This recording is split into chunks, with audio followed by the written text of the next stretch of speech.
ലൂക്കായുടെ സുവിശേഷം 22-ാം അധ്യായം 61-ാം തിരുവചനം. കർത്താവ് പത്രോസിന്റെ നേരെ തിരിഞ്ഞ് അവനെ നോക്കി, ഇന്ന് കോഴി കൂവുന്നതിനു മുൻപ് 3 പ്രാവശ്യം നീ എന്നെ നിഷേധിക്കുമെന്ന് കർത്താവ് പറഞ്ഞ വചനം അപ്പോൾ പത്രോസ് ഓർമ്മിച്ചു. അവൻ പുറത്തുപോയി മനം നൊന്ത് കരഞ്ഞു. ഈശോയിൽ ഏറ്റവും സ്നേഹിക്കപ്പെട്ടവരെ, ഈശോയെ അടുത്ത് അനുഗമിക്കേണ്ട പത്രോസ് ശരീരത്തിന്റെ സുഖം തേടി അകലെയായി അനുഗമിച്ച് ഇരിക്കുന്ന ആ പത്രോസിന്റെ നേരെ ഈശോ ഒന്ന് നോക്കി. ആ നോട്ടം പത്രോസ് കണ്ടു. പത്രോസിന്റെ കണ്ണുകളിലേക്കല്ല ഈശോ നോക്കിയത്, പത്രോസിന്റെ ഹൃദയത്തിലേക്കാണ്. ആ നോട്ടം പത്രോസിന്റെ ഹൃദയത്തിലേക്ക് ആഴ്ന്നിറങ്ങി.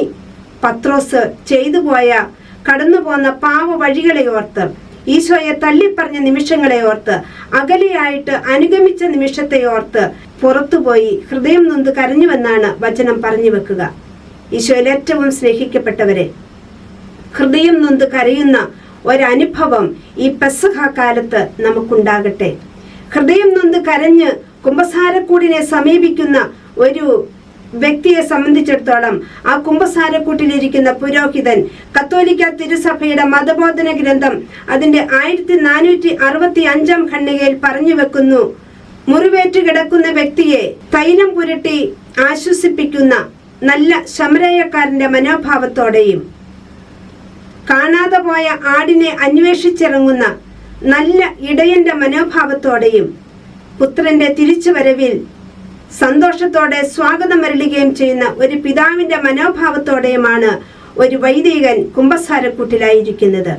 ആത്മാവിന് മുറിവേറ്റ് ഈ കുമ്പസാരക്കൂടിനെ സമീപിക്കുന്ന ഓരോ വ്യക്തിയുടെയും ആത്മാവിന്റെ മുറിവുകളെല്ലാം കഴുകി ഉണക്കി സ്നേഹത്തിന്റെ തൈലം പുരട്ടി ആ വ്യക്തിയെ പുതിയ വ്യക്തിയാക്കി രൂപാന്തരപ്പെടുത്തുകയാണ്.